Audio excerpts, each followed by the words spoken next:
Hey guys, welcome back to my channel. Today I'm going to be doing a Q&A. I asked you guys on my Instagram at Anastacia Gabrielle Flores to ask me some questions, advice, personal questions, any questions for myself personally, and you guys really came through. I just finished filming, so keep watching because it's good advice in my opinion. And don't forget to subscribe and like and all of that good stuff. And yeah. The first question is, have you ever lost inspiration when it came to social media? How did you find yourself again? I've definitely lost inspiration, and you know, I think it's mainly because of us just comparing ourselves to one another. There's so many people posting their highlights and we just feel like we have to live up to that, and I think that can be really hard, especially like growing up into this new world. You know, you feel like you're not doing enough and etc., and I think that kind of makes me lose inspiration. But always just talk myself into, like, you know, you're you, there's only one you, do you. I've always loved like photography and videos and things like that, and sometimes I'll be like, oh, this isn't good enough, whatever, but it's like, you do you. You never know who will appreciate your work, and I think that's kind of how I've just found myself again, or just like looking up to other people. There's a lot of awesome people I looked up to on social media. I really like Vanessa Hudgens and Cardia Milan and people like that, that just inspire me. And so I think just following those people really helped me to just gain my inspiration back and stay inspired. What's your favorite way to start your day? Probably with like 8+ hours of sleep. That's a good way to start your day. If you haven't like splurged in a bit, I always love going to maybe Starbucks in the morning or doing something different that I don't do all the time. I think that's a good way to start your day. Or what I've been doing recently is just making sure I eat clean all of the time. And so if I don't start well with breakfast, I kind of feel like, oh well, tomorrow will be a better day and we'll have to, you know, eat better. But that's just me. So I guess just doing what you kind of like too. Maybe like calling someone, or I don't know, like working out in the morning. That'll, you know, get you motivated for the rest of the day, or you'll be tired. I mean, it's all up to you, but I mean, my main one to answer your question would just have to be like sleep in. But also I'm kind of one of those people that wants to get up early and really just tackle the day, you know? So I don't know, I'm indecisive. Tips on how to get over a crush on a guy that won't give you the time of day. Well, I mean, I see where you're coming from, but also like, I don't know y'all's relationship. I don't know. I mean, you're saying it's a crush, so I assume you don't know this person. Have you tried talking to them, or are you just liking their pictures and like hoping they notice you? You know what I mean? But I don't know. If he won't give you the time of day and you're actually like trying to have a relationship with this person, or you know, you're doing things to get something happening, then I don't know, I wouldn't think too much about it. You know, life's short. If he's not giving me the time of day, maybe in the future he'll realize what he missed out on. I don't know. I think you should just maybe chill, and maybe something will happen and maybe something won't. Maybe you might meet someone new, you never know. But I don't know, I need more details. So give me more details, girl, and I'll definitely answer your question or try to help you out more. What do you think about long distance friendships? Because I just moved, which I really need to do a video about, because I'm kind of just coming on here and being like, I moved. But since I've moved to Texas, I think it's not hard if you have a friend that is similar to you. There's a lot of people in the past I've been friends with that like need to constantly talk to me all the time, and you know, I'm fine with that, but it's like, it gets draining to a point. And so one of my best friends, we kind of just talk every now and then. Every few days we'll like FaceTime or talk on the phone for hours, and it's like we catch up, you know? I kind of think it's not fun to talk to someone every single day, just because it's like once you don't talk for so long, you have so much to talk about, and you know what I mean? I just think it's more fun. But long distance friendships can definitely work out, especially if you're like, I know with my friends, I'm like planning to go see them and they're planning to see me, and so I feel really good about that for once, you know, since my past friendships haven't been that great. But yeah, I hope that kind of answered your question. I love your videos on your Instagram. What editing programs /apps do you use? Thank you so much. I just use Final Cut Pro for my like YouTube videos, and sometimes I'll transfer those onto my phone and post like little clips to Instagram. And then I have some videos on my Instagram that kind of have like a grain vintage effect. I use 8mm on the App Store, and that kind of really just like distorts it and makes it old, and I really like that app. So what should you do if you have a toxic friend? That's what you should do. I've definitely had, you know, friendships that have drained me personally, and it's just like with any kind of person, whether it's a relationship or what, you know, if someone is toxic to your energy and they're taking a toll on you, then, you know, cut them out. You know, it might be like a big deal at the beginning, but you're gonna meet someone new and you're gonna experience things, and it's okay to just kind of be lonely for a bit, you know, without that friend or whatever. You know, we don't have time for that. Toxic friends, no, like, I don't know, I would just cut them off. And if you think you don't want to cut them out of your life, I would maybe communicate and talk to them and tell them how you're feeling, or maybe just, you know, don't cut them out of your life and take a break. Since I'm a Scorpio, I'm very like quick to cut everyone off, and I need to, you know, deal with that personally. But just protect your energy, you know. Favorite things to do when you need to cheer yourself up? I mean, whenever I'm in a bad mood, I obviously like don't want to be around anyone else. I kind of just like want to be alone in my personal space and maybe watch like a movie, maybe eat something good, or maybe call someone. It kind of depends on the situation, or journal, or just get away. Whenever I'm in a bad mood, I don't like to like have my phone or anything. I kind of just like to zone out. I know for some people, you know, they like to run or like work out, or, you know, if you're really in a bad mood for a few days, I would probably like take a trip somewhere. Doesn't have to be like to France. It could literally be like an hour away or something. I remember my senior year of high school, this is gonna be like TBH, but I was very like depressed a lot, and I would just travel like an hour away to just like another city and just do things there, and that kind of made me feel like I had a break from where I was. So yeah, I hope if you are, you know, struggling with anything, it gets better for you. And if you need something personally, just DM me.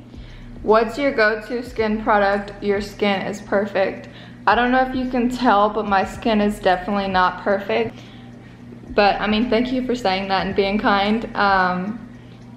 But I don't know, I think a year ago I posted an all natural skincare routine. I really did love and enjoy that, and I still do use a lot of all natural products. I was using Happy Hippie stuff for a minute, but my skin really just, I don't know, it started breaking out, and I don't know if it's due to stress or what, but I switched back. Well, not back, I recently just discovered the brand Clarigen, and I'm using that. So I'm not happy about it because it does have harsh chemicals in it, but I just feel like my skin needs medicine, and I'm not educated on what kind of all natural medicines there are for skin.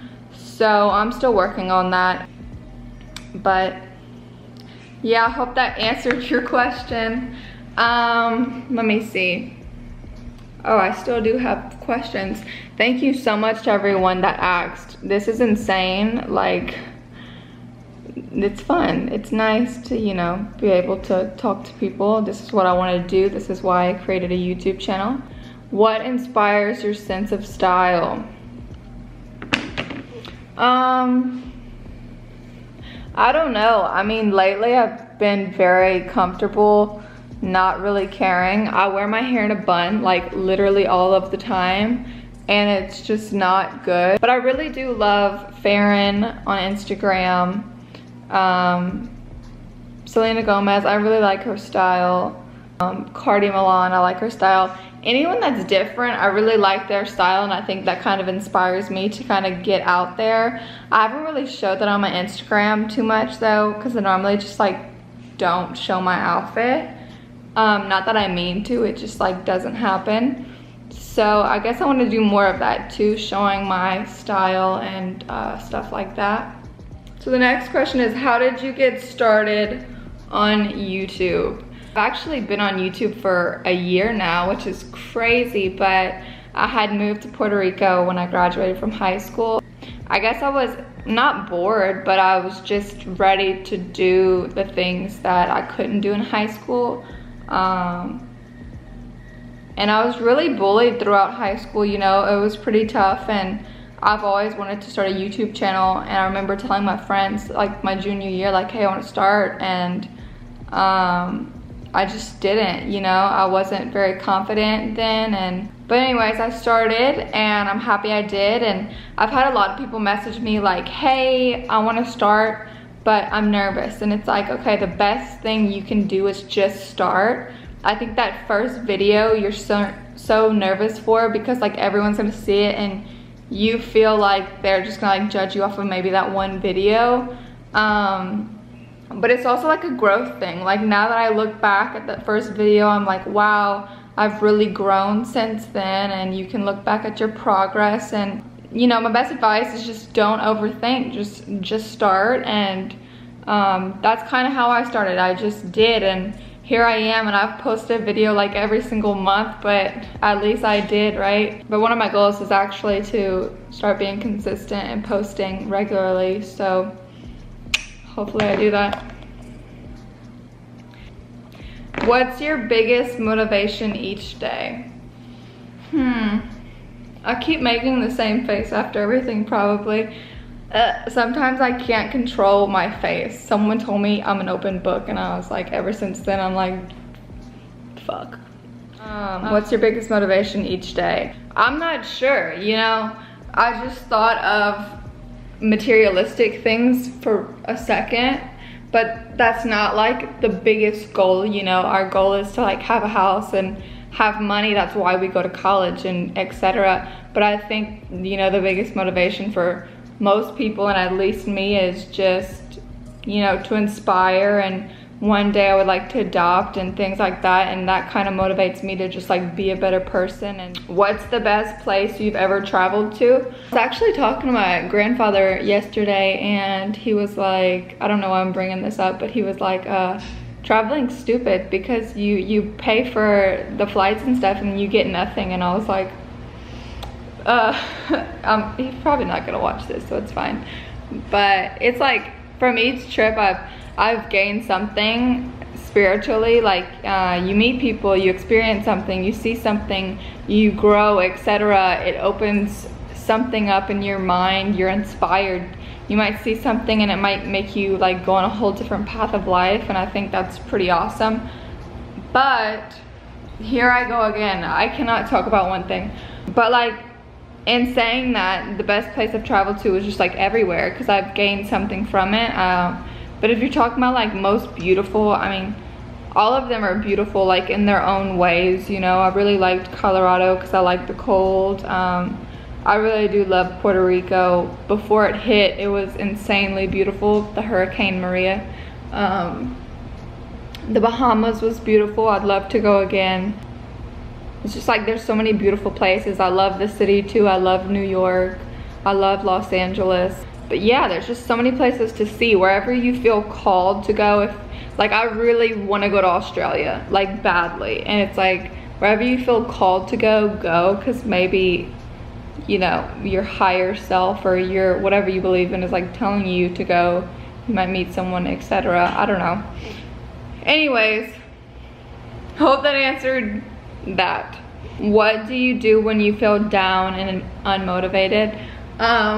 I guess I'm still working on this myself. You know, when I feel down, I really try to analyze what is going on, and sometimes I'll just feel down and I don't know why. And I think that's the toughest thing to deal with. And when I'm unmotivated, it's just like I try to just push myself, you know, at least for everyone else, those around me, you know, and just my future. You know, I want a good future. I'm trying to motivate myself. You know, everyone was given skills and things, and it's like we need to use them. We need to be grateful for where we're at, and, you know, just push forward. And so that's what I've been doing. And if you're feeling down, I listed, I think, things that made me feel better before. So I would just like do those things, do anything you like or enjoy doing. And if you're feeling unmotivated, also, I can see who this is, so I guess, like, I'm not gonna say your name, but you post awesome content, and so it's like, look back at what you've done so far, and it's like, if you stay motivated, you'll never know like what you could have accomplished, you know what I mean? So just keep pushing forward and keep making great content. And if you feel uninspired or down, look back at that content you made and just see that growth, and hopefully that motivates you. So, and I think the last question is, what do you see yourself doing in 10 years? I'm 19 now, so I'll be 29. Almost 30, flirty and thriving. My favorite movie ever. I'm not sure what I'll be doing. You know, I'm not giving myself any expectations. I know awesome people that are like 30 something that aren't married, and it's like, that's fine, you know. I mean, if I have kids and I'm married, great. If I have a successful career, great. I hope for the best, you know. I don't know where I'll be, you know. I'm just taking it every day, because I feel like when I live in the future, I kind of freak out. When I live in the past, I'm upset. So it's like, we just have to live in the now, and, you know. But anyways, that is all, I think. Yeah. Yeah, that's it. Well, thank you guys so much for asking me questions, and thank you so much for watching if you did. If you have any video requests, just leave them down below. I would love to, well, I am gonna post more. I just wanna post some stuff that you like personally. So yeah, thank you so much for watching. I hope that you guys have a great day, night, morning, whatever. And because of everything going on, Mac Miller recently died yesterday. I just want to say, like, if anyone is going through anything personally, or is just feeling down, you know, I asked everyone for advice and things like that. If you need advice or someone to talk to, message me. I know that it probably might seem scary because you don't know me or something like that, but I'll keep it confidential. You can talk to me, and yeah. So anyways, I love you guys, and thank you for watching and everything, and I will see you guys next week.